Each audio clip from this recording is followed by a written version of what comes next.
Alors, monsieur le président, des officiers et sous-officiers de l'armée ont été radiés donc pour faute lourde.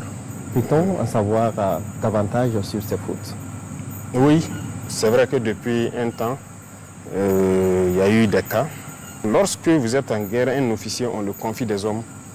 La vie des hommes est entre vos mains. Vous devez les commander et prendre toutes les mesures pour qu'ils puissent combattre et vaincre. Merci de prendre ces 25 secondes pour soutenir la chaîne. Ici, c'est le leader de vrais produits de ferme, frais, bio, livraison partout. Foyer écologique d'Ano, coque de palmier à huile carbonisée comme combustible. 10 fois plus fort que le gaz conventionnel, 10 fois plus moins cher. Livraison partout. Besoin d'aide pour démarrer un projet agricole au pays? Contactez-nous au numéro que vous voyez à l'écran. Il peut arriver que vous combattez jusqu'à épuisement de vos moyens. Ça peut arriver. Là, vous êtes mort en héros. Mais lorsque l'officier ne prend pas toutes les mesures pour que ces hommes puissent combattre, les hommes ne sont pas... ils ne répondent pas d'eux-mêmes. Ils ont été formés pour exécuter des ordres. Je vais vous donner quelques exemples. Lorsque on a le renseignement de probables attaques, c'est diffusé. On peut avoir une zone. Et dans la zone, si on a plusieurs positions, on va les dire, il est possible qu'il y ait des attaques. Nous serons à côté. Il y a les drones qui seront pas loin, en tout cas à équidistance des différentes positions. Mettez-vous en alerte. Ça veut dire qu'il faut guetter. Et ça, c'est des cours que les officiers apprennent à l'école. Le poste d'observation, le poste de guet, tout le monde l'apprend. C'est toi, tu dois placer tes hommes à une bonne distance de ta base pour t'alerter quand on voit l'ennemi venir. Parce que l'ennemi pousse souvent ses motos, il ne va pas rouler. C'est rare qu'il roule venir. Donc, tu dois avoir un dispositif qui te permet de te renseigner. Et c'est à partir de ce moment que vous alertez à l'arrière. Aujourd'hui, toutes les positions ont minimum 2 moyens de communication, sinon 3. Et on a fait en sorte que toutes les positions soient en liaison directe avec le pilote de drone. Donc, ils n'ont pas besoin de passer même par leur chef pour appeler le drone et dire « je vois ça, venez traiter ». Donc, tout est réuni. Et autour, on a fait quand même une organisation du terrain pour permettre aux gens de combattre. On veut juste l'alerte. Ok, les guetteurs ont signalé ça. Et les avions vont intervenir. Et lorsque le renseignement est diffusé, et qu'on prend souvent le soin d'envoyer des missions, aller voir des dispositifs, vous dire d'aménager ça, de faire ci, d'organiser le terrain, vous ne faites rien. Un officier, vous ne dites pas aux hommes, il y a ce cours-là que tout le monde fait, l'OTC, organisation du terrain camouflage. On vous alerte qu'il y a une attaque probable dans la zone, vous ne faites rien. Et subitement on apprend, on est sous le feu. Comment vous pouvez comprendre? Et regardez, depuis un bout de temps, c'est la journée. Djibo a été attaqué en pleine journée. Heureusement, ils ont vu venir. On a pu intervenir à temps. Regardez Solé, c'est la journée. On n'a pas été alerté pendant que le drone était à côté. Tankwalou, en pleine journée. Pas d'alerte, c'est le drone qui a vu lui-même. Taouri, en pleine journée.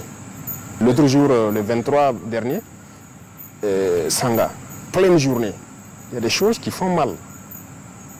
Donc, quand les pilotes apprennent qu'ils sont à côté, 15-20 km, et on ne les alerte pas. Peut-être qu'ils sont en train de chercher ailleurs, parce qu'ils ont beaucoup de positions en même temps, et vous vous faites surprendre en pleine journée. Comment est-ce qu'on peut expliquer ça? C'est une faute grave. Vous avez sacrifié vos hommes. Un officier, il ne dort pas. Il se repose. Mais vous n'avez pas le droit de dormir. Et tout ce que vous commandez aux hommes de faire, ils vont le faire. Si l'homme n'exécute pas, vous les punissez. Jusqu'à la radiation aussi. Donc il y a des responsabilités et c'est lourd. Et les gens doivent se réveiller. On a eu des cas où des gens signalent l'arrivée d'ennemis. Les drones arrivent et ils les demandent donc c'est quel côté. On observe, on ne voit pas. Ils disent non, on avait signalé là-bas. On dit qui a signalé? Est-ce que tu as quelqu'un? Vous voyez les antennes, les pylônes là. Presque dans toutes les communes, il y a des pylônes.